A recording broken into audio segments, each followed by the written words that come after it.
खरं तर इतक्या बिंडोक आणि मूर्ख असणाऱ्या माणसाला कृषी मंत्री अजितदादांनी का केलं हेच कळत नाही। माणिकराव कोकाटेंच्या राजीनाम्याची मागणी केली, परंतु अजितदादांना असं काय दिलंय माणिकराव कोकाटेंनी, त्यामुळे अजितदादा त्या कोकाटेंचा राजीनामा घेत नाही। खरं तर इतक्या बिंडोक आणि मूर्ख असणाऱ्या माणसाला कृषी मंत्री अजितदादांनी का केलं हेच कळत नाही।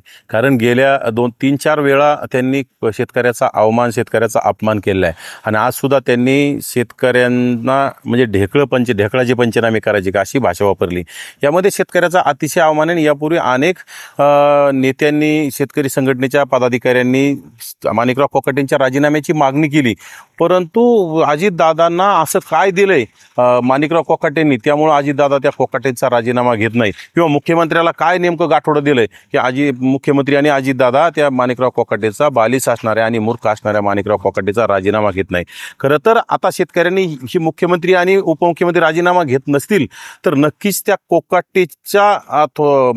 कोकाटेला शेतकऱ्यांनी ढेकळाने त्याचं थोबाड फोडलं पाहिजे, तरच त्याला कुठतरी त्याची चूक कळल आणि येणाऱ्या काळात शेतकऱ्याविषयी कुठतरी चुकीची बातमी करणार नाही, चुकीचं बोलणार नाही। आणि जर शेतकऱ्यांनी केलं नाही तर येणाऱ्या काळात नक्कीच मी शेतकऱ्यांना सोबत घेऊन माणिकराव कोकाटेचं ढेकळाने तोंड फोडल्याशिवाय स्वस्थ बसणार नाही आणि हे आपल्याला पाहायला मिळेल। अमोल मिटकरीने जे आहे तुमचे सहकारी लक्ष्मण हाकेवर देखील टीका केलेली आहे। त्यांनी जे वाहन खरेदी केले हे त्यांना समाधान दिले नसून त्यांनीच खरेदी केल्याचं म्हटलं। खरं तर यावर लक्ष्मण हाके आणि समाज या दोघांनाच माहिती, जी गाडी दिली ती समाजाने दिली का लक्ष्मण हाके यांनी स्वतः घेऊन समाजाचं नाव केलंय।